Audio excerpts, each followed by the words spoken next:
함께 봉독하겠습니다. 사도행전 14장 1절에서 18절 말씀 봉독합니다. 이에 이고니온에서 두 사도가 함께 유대인의 회당에 들어가 말하니 유대와 헬라의 허다한 무리가 믿더라. 그러나 순종하지 아니하는 유대인들이 이방인들의 마음을 선동하여 형제들에게 악감을 품게 하거늘 두 사도가 오래 있어 주를 힘있게 담대히 말하니 주께서 그들의 손으로 표적과 기사를 행하게 하여 주사 자기 은혜의 말씀을 증언하시니 그 시내의 무리가 나뉘어 유대인을 따르는 자도 있고 두 사도를 따르는 자도 있는지라.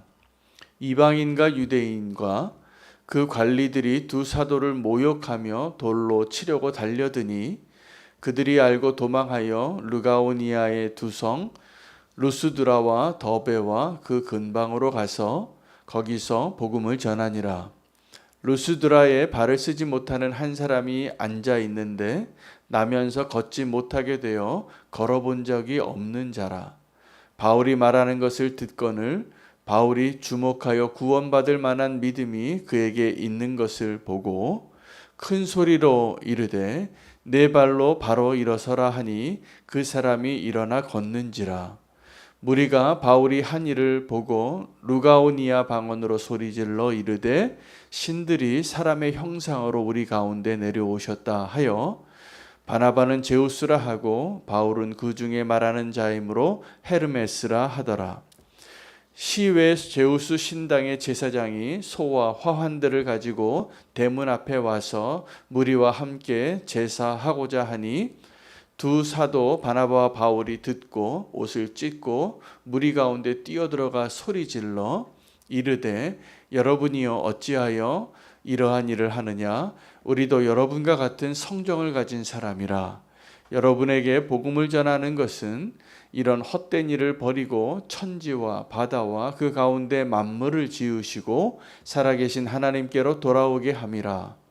하나님이 지나간 세대에는 모든 민족으로 자기들의 길들을 가게 방임하셨으나 그러나 자기를 증언하지 아니하신 것이 아니니 곧 여러분에게 하늘로부터 비를 내리시며 결실기를 주시는 선한 일을 하사 음식과 기쁨으로 여러분의 마음에 만족하게 하셨느니라 하고 이렇게 말하여 겨우 무리를 말려 자기들에게 제사를 못하게 하니라. 아멘. 하나님의 말씀입니다. 오늘 사도행전 14장 1절에서 18절까지의 말씀은 바울의 사역의 지역이 두 지역에서 이루어진 것을 소개하고 있습니다. 첫 번째 지역은 이고니온이라는 것이고 두 번째 지역은 루스드라라 하는 지역입니다. 둘 다 지금 현재 터키에 있는 그 지역에 있는 곳이기도 합니다. 이고니온에서 사역을 할 때 유대인들과 갈등이 있었습니다. 대립이 있었고 그래서 그 이고니온에 있는 수많은 사람들이 복음을 전했는데 복음을 듣고 주님께로 돌아오는 사람도 있었고 또 유대인의 충동에 따라서 이 두 사도를 죽이려고 악심을 품고 달려드는 사람도 생기게 됩니다. 그래서 결국은 바울이 이고니온에서 더 사역을 하지 못하고 옮기게 됩니다. 너무 박해가 심했고 갈등이 심했기 때문에. 그래서 옮겨간 곳이 루스드라와 더베라고 하는 두 성과 그 지역에서 복음을 전하게 되어지는데 제가 어제 주일에도 믿음에 대해서 구원받을 만한 믿음을 발견했던 그 사람이 있었던 그곳입니다. 그 루스드라에 나면서부터 한 번도 걸어보지 못한 사람, 걸어본 적이 없는 사람이 그 사람이 이 바울의 설교를 듣고 믿음이 생겼습니다. 그래서 그를 주목하여 바울이 그 안에 믿음이 있는 것을 보고 외칩니다. 일어나 걸으라고. 그리고 그가 걷게 되는 놀라운 이적이 일어나게 되고 그 이적 때문에 바울과 바나바를 이 사람들이 또 잘못된 길로 가는 거죠. 너무 지나친 것이죠. 그래서 바울과 바나바에게 이렇게 외칩니다. 루가오니안 방언으로 신들이 이 땅에 우리의 모습으로 오셨다. 그리고 두 신이라고 여기고 바나바는 제우스라 그리고 바울은 말하는 자이므로 헤르메스라 이렇게 여기고 소 데리고 화환 데리고 가지고 와서 제사를 지내려고 하니까 바울과 바나바가 옷을 찢고 외칩니다. 멈추라. 우리는 너희가 생각하는 그런 하나님이 아니라 똑같은 사람이라. 그리고 내가 너희에게 복음을 전한 이유가 바로 너희가 이러한 모습으로 살았기 때문이다 라고 외칩니다. 복음이 다시 온전한 복음이 되어지는 것이죠. 오늘 말씀을 통하여서 루스드라에서 일어난 일, 이고니온에서 일어난 일, 지금 우리 가운데 일어나고 있는 일이기도 합니다. 이고니온에서는 복음을 듣고 어떤 사람들은 믿음으로 반응하고 믿음으로 두 사도를 따라 예수를 따르는 자들의 무리 가운데 합하여지는 사람이 있습니다. 놀라운 성령님의 역사입니다. 그런데 이 복음을 듣고 분노하는 사람들이 있습니다. 그리고 이 복음을 듣고 사람들을 선동하여 자기들이 주장하는 것을 끝까지 관철시키기 위하여 대립하고 그 두 사도를 죽이려고 박해합니다. 우리가 복음을 듣고 박해하는 사람들을 지금도 보죠. 아주 가까운 사람들에게도 있습니다. 그리고 세상에도 복음을 조롱하고 또 하나님을 조롱하는 사람들 만나는 것 어렵지 않습니다. 그러나 하나님께서 지금도 일하시고 기다리시고 은혜로 이 세상을 향한 하나님의 은혜를 베풀고 계십니다. 그 하나님의 그 일반 은총, 하나님을 알지 못하는 자들에게도 베푸시는 하나님의 은혜가 있습니다. 이 바울이 자기 자신을 막 신격화하는 사람들을 향하여 잠잠케 하고 멈추게 하고 외칩니다. 하나님께서 이전까지는 지나간 세대에는 자기 민족이 자기가 그냥 아는 우상을 따르는 대로 방임해 두셨지만 하나님이 하나님 자신을 계시하지 않은 것이 아니라는 것입니다. 그래서 일반 은총, 일반 계시 이게 똑같은 말입니다. 하나님을 알지 못하는 자들을 향하여서도 하나님께서 사랑으로 대하시고 은혜로 베푸셨다는 거예요. 그들 다 먹고 살게 해주세요. 지금도 하나님 없는 사람들이 이렇게 말합니다. 우리 하나님 필요 없다고. 왜요? 하나님의 은혜 때문입니다. 하나님이 그 하나님을 알지 못하고 이렇게 잘못된 우상을 숭배하고 하나님을 알지 못하고 이렇게 다른 곳에 절하는 것을 너무나 마음 아파하면서도 하나님은 그들을 향한 은혜를 거두지 않으시고 방임하여 두셨는데 그 방임이 어떻게 보면 그들이 잘못된 길로 그냥 내버려둔 하나님의 직무유기가 아닌가 이렇게 생각하실 수 있을지 모르겠지만 그렇지 않다는 거예요. 그들에게 그 일반 은총으로 하나님이 은혜를 베푸신 거예요. 그것도. 그러나 이제 이 복음을 들은 자는 하나님께로 돌아오라는 것입니다. 그래서 정확하게 이 복음을 듣고도 잘못된 반응을 하는 사람들을 우리가 발견하는 것이죠. 복음을 듣고 복음을 전하는 자를 박해하는 자가 등장합니다. 하나님 대적하는 자입니다. 복음을 듣고 하나님을 경배하는 것이 아니라 우상 숭배하는 자가 되어지는 잘못된 믿음으로 나아가는 사람도 얼마든지 나오게 됩니다. 바울이 옷을 찢는 것이죠. 안타까워서.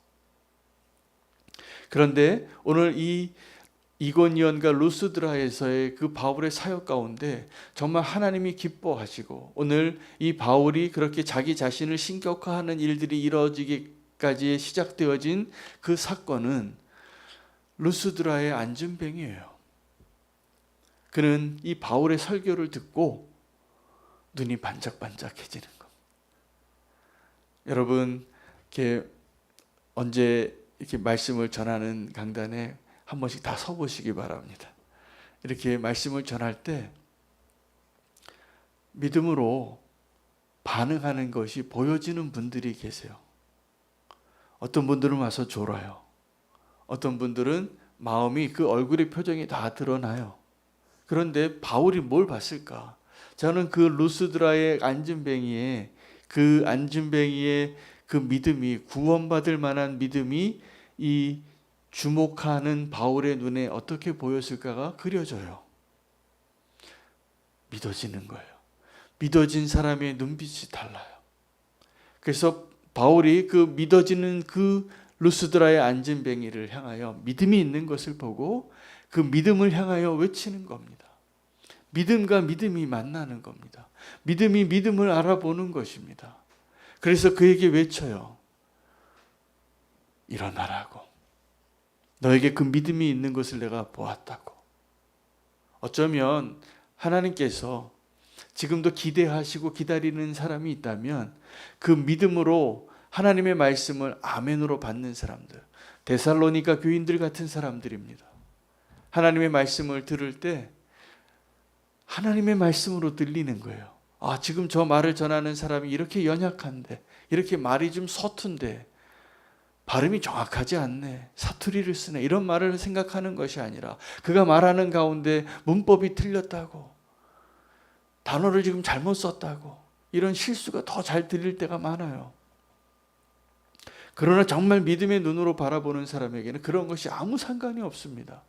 성령이 역사하시니까 하나님의 말씀 우리 가운데 믿음으로 반응하도록 일하시는 자리에 그 모습으로 서 있는 자 되시기를 축복합니다. 하나님께서 우리 가운데 그렇게 역사하셔서 하나님의 말씀 앞에서, 하나님의 은혜 앞에서 어떤 사람들은 그 복음을 전하는 자를 죽이려고 하는 믿음이 있어요. 어떤 사람들은 그 하나님의 복음을 전했는데 우상 숭배하듯이 소 데리고 화환 들고 와서 이 사람들에게 절하겠다고. 잘못된 믿음이죠. 신들이 하늘에서 내려와 우리와 함께 하시는 모습으로 임하였다고. 바울이 옷을 찢을 만합니다. 세례 요한이 자기 자신에게 너무나 사람들이 찾아오고 자기를 주목하니까 그의 고백이 하나님께 영광을 돌리는 것이었습니다. 나는 그리스도가 아니라 나는 그의 신들매를, 그 신발끈도 풀 수 없는 자라. 그렇게 겸손하게 하나님을 보여드리는 자가 되는 것입니다. 여러분, 우리의 믿음이 하나님 앞에 구원받을 만한 믿음으로 주님 앞에 서는 그 자리에 그 모습으로 있는 것이 얼마나 큰 축복인지 모르겠습니다. 그 믿음이 잘못된 화살과 같이 이렇게 잘못 나가는 모습을 오늘 보게 됩니다. 복음을 듣고도 죽이려고 하고, 복음을 듣고도 우상을 숭배하려고 하고, 광야에서 모세가 하나님을 만나고 있는 그 시간 동안에 아론을 충동해서 그 이스라엘의 그 부패한 마음들이 한 일이 뭐냐 하면 송아지 만든 거예요. 금송아지. 그리고 이 금송아지를 보고 너는 우리를 애굽에서 인도해낸 신이라. 똑같은 말이죠. 여러분, 하나님에 대한 그 갈망과 하나님에 대한 그 부르짖는 그 믿음, 그 하나님이 꼭 있어야 된다는 것은 모든 사람에게 하나님이 지금 허락하신 그 마음이 있습니다. 무신론자들조차도 아주 논리적으로 따지면 하나님이 있는 것을 인정하고 하는 이야기예요. 나는 신이 없다라고 믿겠다는 거죠. 근데 신이 없다라고 주장하는 분들도 사실은 신의 존재를 인정하고 그것에 대해서 거부하는 거예요. 그냥 신이 없다라고 인정하지 않을 수가 없는 존재가 우리입니다. 그래서 하나님이, 우리가 그 하나님을, 이 말씀으로 하나님이 어떤 분이신지를 알고 그 하나님을 믿고 따르는 것이 정말 축복인 것이죠. 오늘 그 하나님을 찾는 사람, 그 사람이 되시기를 축복합니다. 구원받을 만한 믿음으로 바울을 바라봤던 그 안진뱅이 되시기를 축복합니다. 말씀을 듣고 믿음이 생긴 거예요. 오늘 구원받을 만한 믿음, 그 믿음을 향하여 바울이 이렇게 외치는 것이 옷을 찢고 지나간 날들의 그 잘못된 믿음에서 돌아오라고. 복음을 듣고 우리는 이전에 내가 믿던 방식으로, 우상 숭배하던 방식으로, 소나무 앞에 물 떠놓고 빌던 그 방식으로 하나님 믿는 게 아니라 하나님을 하나님 되게 알고 따르는 그 온전한 믿음으로 주님께로 돌아오는 자 되시기를 축복합니다. 오늘 하나님이 찾으시는 그 사람, 구원을 위한 하나님의 갈망입니다. 우리가 주님께로 이전의 길을 버리고 돌아오길 원하는 것이죠. 우리 안에 있는 모든 악함을 버리고 주님께로 돌아오는 그 믿음의 사람 되시기를 축복하며 오늘 말씀 붙잡고 기도하겠습니다. 오늘 말씀과 함께 우리